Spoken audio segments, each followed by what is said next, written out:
or the home he saved up for over so many years may become uninhabitable as the result of a fire. All these are tests from God.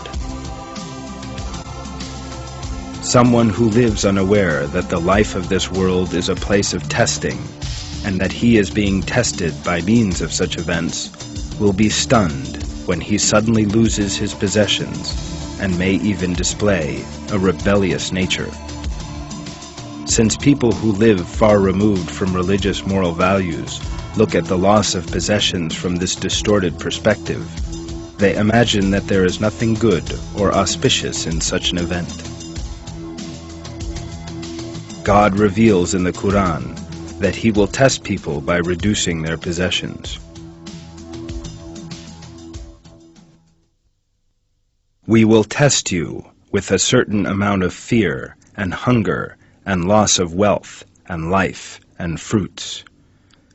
But give good news to the steadfast. Things are totally different for believers, however.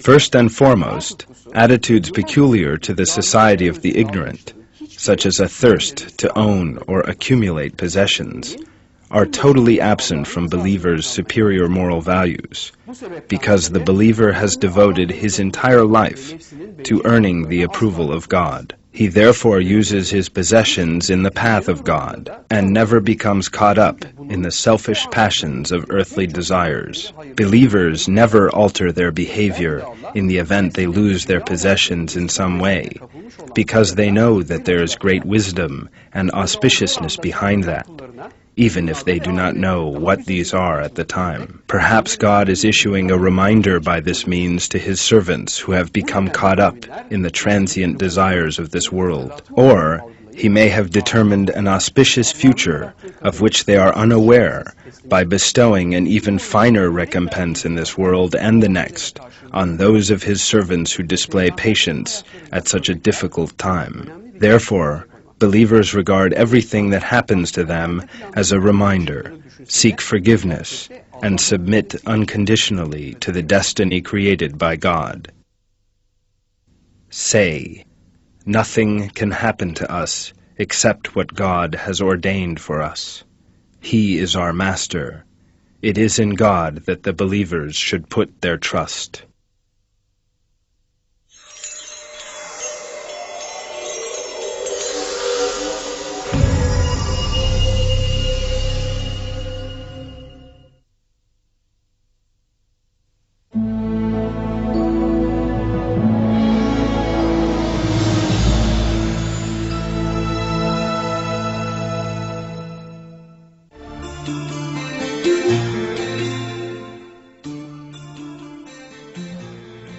An illness or accident can totally change our lives. Let us consider what happens to someone who catches a severe disease. A person who catches such an illness will have to alter his entire way of life.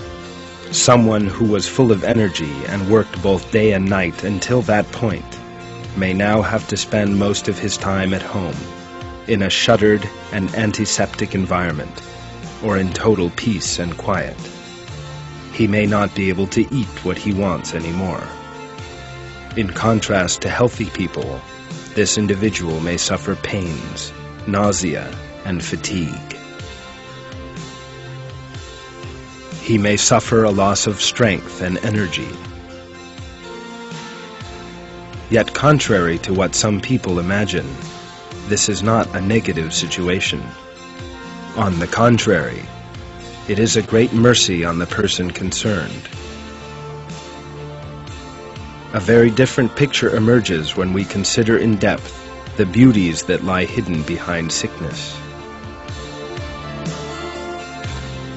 Sickness reminds a person that he is helpless and in need of God. A human body that is full of health, at the moment of sickness, falls victim to viruses or germs too small to be seen with the naked eye. A single germ can put an end to all of a person's activities and make him unable to read, speak, walk, or breathe.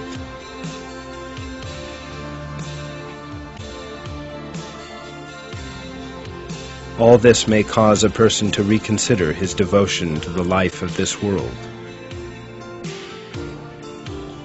At such moments, a thinking person will better understand his helplessness and how much he stands in need of God. Thus, someone who was arrogant and proud of his possessions when he was healthy may now become aware of this truth, which he had never properly considered before. He will better appreciate the infinite might of our Lord, the Creator of all.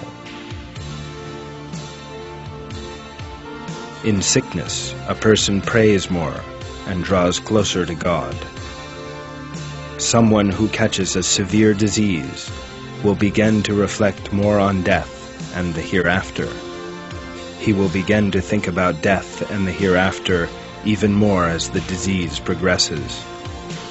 He will pray to God more frequently and more sincerely to be cured of the remorseless disease from which he suffers. His closeness to God may therefore increase.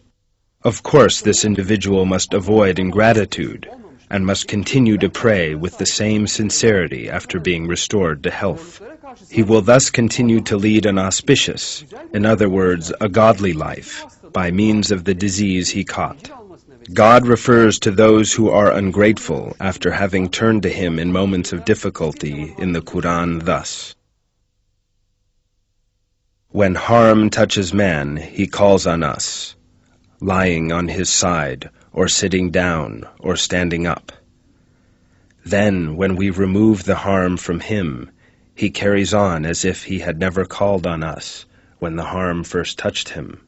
In that way, we make what they have done appear good to the profligate."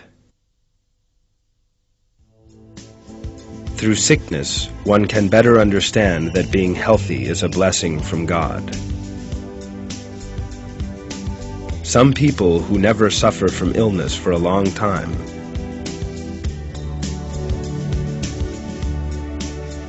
and therefore never feel any discomfort or pain become used to these circumstances.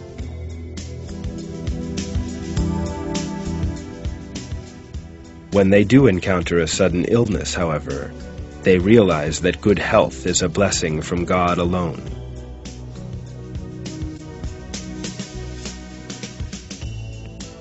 That is because one better understands the value of something when it is taken away, or when one no longer has it.